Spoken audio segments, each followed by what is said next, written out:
What if I told you that one of the most powerful stories in the Bible never once mentions God's name? That a beauty pageant became the stage for genocide prevention? That a young woman's 3-day fast literally saved an entire race from extinction? Welcome to the story of Esther, where palace intrigue meets divine providence, where courage wears a crown, and where God orchestrates the impossible without ever stepping into the spotlight. This isn't your grandmother's Sunday school story, friends. This is a masterclass in how God writes history through the hearts of ordinary people who dare to say yes to extraordinary moments. Setting the stage.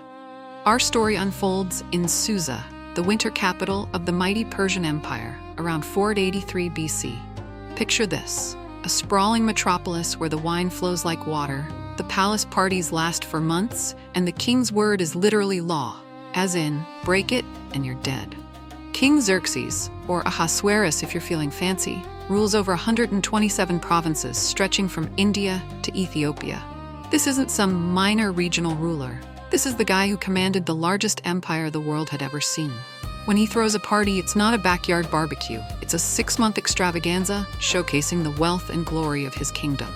But here's where our story gets interesting. After months of royal revelry, good old Xerxes decides he wants to show off his greatest treasure, Queen Vashti. Now, ancient Persian queens weren't Instagram influencers looking for their next photo op. They were revered, protected, and rarely seen in public. When the king summons Vashti to parade before his drunk dinner guests, she does something absolutely unthinkable. She says no. Can you imagine the audacity? In a culture where women had about as much political power as the palace furniture, Vashti looks at the most powerful man on earth and essentially says, "I don't think so, honey." The queen just became the world's first recorded case of someone refusing to be objectified, and it's about to cost her everything. The search for a new queen. Xerxes, nursing both a hangover and a wounded ego, banishes Vashti and launches what can only be described as the ancient world's most consequential beauty pageant. Every beautiful young woman in the empire becomes a potential candidate. It's like The Bachelor, except the stakes are a crown and the losers disappear into a harem forever. Enter our heroine, Hadassah, a Jewish orphan, being raised by her older cousin Mordecai in Souza. Now, Mordecai isn't just any cousin. He's a palace official, a man who understands how power works and how dangerous it can be. When the king's scouts come looking for beautiful young women, Mordecai makes a calculated decision that will change history. But here's the twist. He tells Hadassah to hide her Jewish identity and go by her Persian name, Esther, meaning star. Imagine the weight of that moment. A young woman from God's chosen people about to enter a pagan palace, carrying the secret of her heritage like a hidden flame in her heart. Esther's rise to royalty. The selection process wasn't a quick affair. Each young woman underwent 12 months of beauty treatments, 6 months with oil of myrrh, 6 months with perfumes and cosmetics. That's not pampering. That's preparation for the performance of a lifetime, knowing that one night with the king would determine your entire future. But Esther had something the other candidates didn't: favor. Not just with the king, though she certainly won his heart, but with everyone she encountered. The keeper of the women favored her. The servants favored her. There's something about genuine character that can't be manufactured in a makeover montage. When Esther's turn finally comes, she doesn't arrive laden with jewelry and accessories like the others. She takes only what Haggai, the keeper of the women, advises. There's wisdom in that choice. She trusted the counsel of someone who knew the king's preferences. Sometimes the best strategy is knowing when not to try so hard. And it works. Xerxes doesn't just choose Esther. He loves her more than all the other women. She wins the crown, but more importantly, she wins his heart. The Jewish orphan becomes queen of Persia, and the stage is set for God's greatest plot twist: Haman's sinister plot. Now, every great story needs a villain, and oh boy, do we have one. Meet Haman the Agagite. Proud, paranoid, and positively poisonous. Xerxes promotes him to second in command, and suddenly everyone in the kingdom is required to bow down when Haman passes by. Everyone, that is, except Mordecai. Picture this daily drama. Haman strutting through the palace gates, basking in the sight of people prostrating themselves before him, and there's Mordecai, standing tall, refusing to bow. Day after day, it's like an ancient game of political chicken, and Haman is not amused. Here's where we need to understand the cultural weight of this moment. Mordecai isn't just being stubborn, he's making a theological statement. As a Jew, he worships only one God, and bowing to Haman would have felt like idolatry. Sometimes faithfulness looks like defiance, and sometimes doing right means standing alone. But Haman's wounded pride doesn't stop at wanting revenge on Mordecai. Oh no, this guy thinks bigger. When he discovers Mordecai is Jewish, he decides to eliminate not just one stubborn gatekeeper, but every Jewish person in the entire Persian Empire. We're talking about the attempted genocide of God's chosen people. Haman casts lots, pur in Persian, to determine the perfect date for his final solution. The irony is delicious. He's trying to manipulate fate while God is orchestrating destiny. The crisis moment. When Mordecai learns about Haman's decree calling for the annihilation of all Jews, he doesn't just get upset. He goes into full mourning mode. We're talking sackcloth, ashes, loud wailing in the streets. Ancient peoples knew how to grieve with their whole bodies, and Mordecai is putting on a grief performance that can't be ignored. Word reaches Queen Esther, and she's distressed. She sends clothes to Mordecai, basically saying, "Please stop embarrassing us in public." But Mordecai refuses the wardrobe change and sends back a copy of Haman's death decree, along with a message that will echo through eternity. "Go, gather together all the Jews who are in Souza, and fast for me. Do not eat or drink for 3 days, night or day. I and my attendants will fast as you do. When this is done, I will go to the king, even though it is against the law. And if I perish, I perish." But first comes the challenge that changes everything. For if you remain silent at this time, relief and deliverance for the Jews will arise from another place, but you and your father's family will perish. And who knows but you have come to your royal position for such a time as this. The weight of divine timing. For such a time as this. 4 words that have strengthened countless hearts across centuries. Mordecai isn't just giving Esther a pep talk. He's unveiling God's hidden curriculum. All those years of preparation, all that favor, all the seemingly random events, they weren't accidents, they were appointments. But let's not romanticize Esther's dilemma. Approaching the king uninvited wasn't just risky, it was potentially suicidal. Persian law was crystal clear. Anyone who entered the king's presence without being summoned faced death, unless the king extended his golden scepter, and there was no guarantee he would. Esther hadn't been summoned to see her husband for 30 days. In royal terms, that's like being put on ice. She has no idea what mood he's in, whether he's grown tired of her, or if she's already fallen from favor. She's being asked to bet her life on the hope that love will triumph over law. Can you imagine her internal wrestle? "God, I thought you put me here to be safe, not to be sacrificial. I thought this crown was a blessing, not a burden." But sometimes our greatest comfort zones become our greatest testing grounds. The fast and the faith. Esther's response reveals the depth of her character. She doesn't rush into the throne room with righteous indignation. She doesn't try to manipulate the situation with feminine wiles. Instead, she calls for 3 days of fasting. No food, no water, total dependence on God. This isn't a gentle spiritual discipline.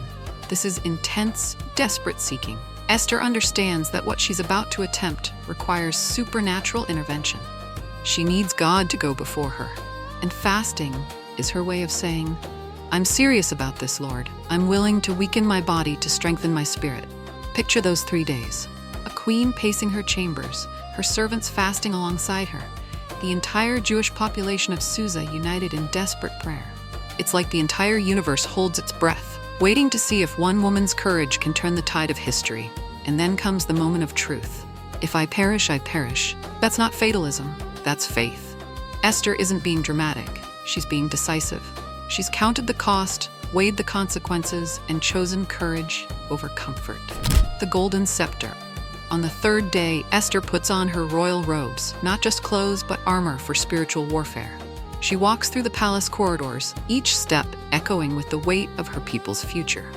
Guards probably stare, servants whisper, and Esther's heart pounds as she approaches the inner court.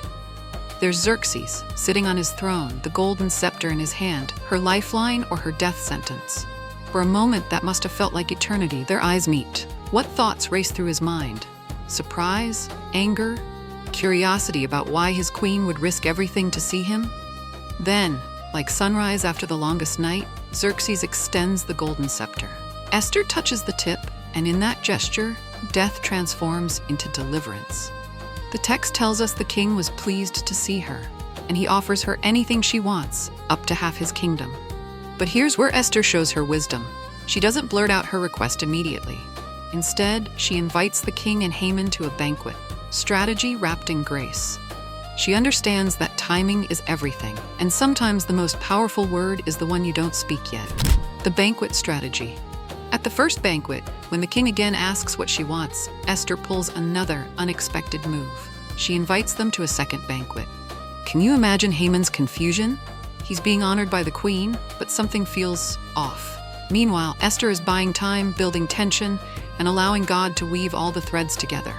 That night, in one of history's most ironic moments, the king can't sleep, so he asks for the royal chronicles to be read to him, ancient Persia's version of counting sheep. And what does he discover? That Mordecai once saved his life by exposing an assassination plot, but was never rewarded for it. Divine insomnia? Anyone? God doesn't always work through dramatic miracles. Sometimes he works through restless nights and bedtime reading. Pride's spectacular fall.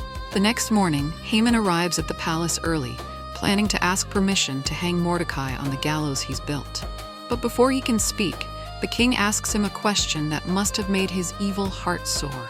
What should be done for the man the king delights to honor? Haman, assuming the king is talking about him, describes an elaborate honor ceremony. Royal robes, a royal horse, a public parade with someone proclaiming, "This is what is done for the man the king delights to honor." "Excellent," says the king. "Now go do exactly that for Mordecai the Jew." I'd love to have seen Haman's face in that moment. The man who wanted to destroy all Jews is now required to honor the very Jew he planned to execute. He has to lead Mordecai through the streets, proclaiming his honor. It's like being forced to throw a surprise party for your worst enemy. The second banquet and final reversal. At the second banquet, with wine flowing and the atmosphere perfect, Esther finally reveals her request. But she doesn't just ask for help, she tells her story. "If I have found favor with you, your majesty, and if it pleases you, grant me my life. This is my petition, and spare my people. This is my request." The king is stunned. Who is he? Where is he? The man who has dared to do such a thing. Esther's finger points across the table. An adversary and enemy, this vile Haman. Can you imagine the drama in that room? The queen reveals she's Jewish, exposes a genocide plot, and identifies the perpetrator, all while he's sitting at the same table, probably choking on his wine. Xerxes storms out in fury, and when he returns, he finds Haman fallen on Esther's couch, begging for mercy. The king interprets this as assault, and Haman's fate is sealed. The gallows he built for Mordecai becomes his own final destination. God's invisible hand. Here's what makes the book of Esther unique. God never speaks, never appears, never performs obvious miracles. Yet his fingerprints are all over this story.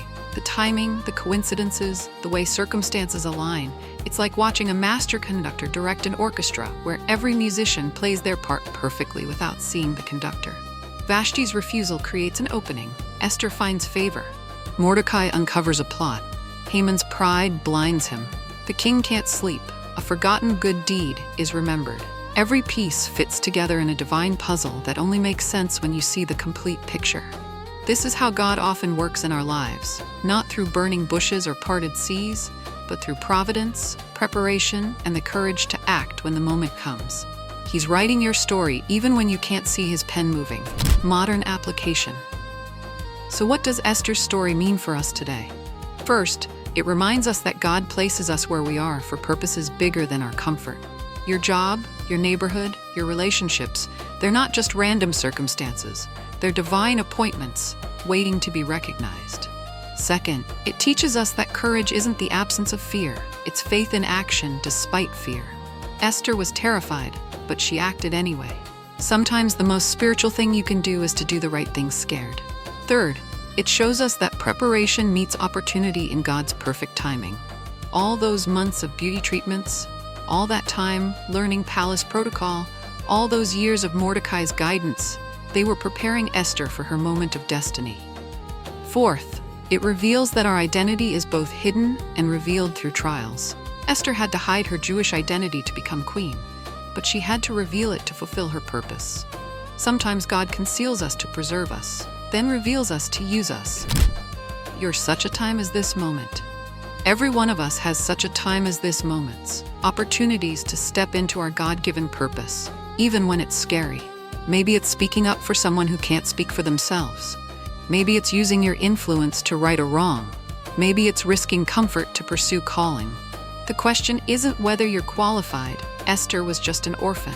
The question isn't whether you're prepared. Preparation happens in the process. The question is whether you'll trust that God has positioned you precisely where you are for precisely this moment. Your crown might not be literal, but your calling is real. Your palace might be a classroom, an office, a home, or a community. Your people might be your family, your friends, or strangers who need an advocate. The circumstances are different, but the choice is the same. Comfort or courage, safety or significance. The ongoing legacy. The story of Esther didn't end with Haman's defeat. The Jewish people were saved, Mordecai was promoted, and they instituted the festival of Purim, still celebrated today, to remember how God turned mourning into joy, sorrow into celebration. But more than that, Esther's story became a template for trusting God's invisible hand in impossible situations. It's been whispered in concentration camps, quoted in boardrooms, and proclaimed from pulpits. It's the story that reminds us that ordinary people can change the world when they say yes to extraordinary moments. Friends, I want to challenge you today. Look around your life and ask God to show you you're such a time as this moment. Where has He positioned you that might seem coincidental, but could be providential? What influence do you have that you've been taking for granted? What voice has He given you that needs to be heard? If this message stirred something in your heart, hit that like button and share it with someone who needs courage today. Drop a comment below and tell me about a time when you felt God positioning you for something bigger than yourself. And don't forget to subscribe and ring that notification bell so you never miss our deep dives into the stories that shaped eternity. Because your story isn't finished yet, and God might be preparing you for your greatest chapter. Remember, the same God who orchestrated Esther's rise from orphan to queen, who turned Haman's plot into his own destruction, who saved a nation through one woman's courage, that same God is writing your story today.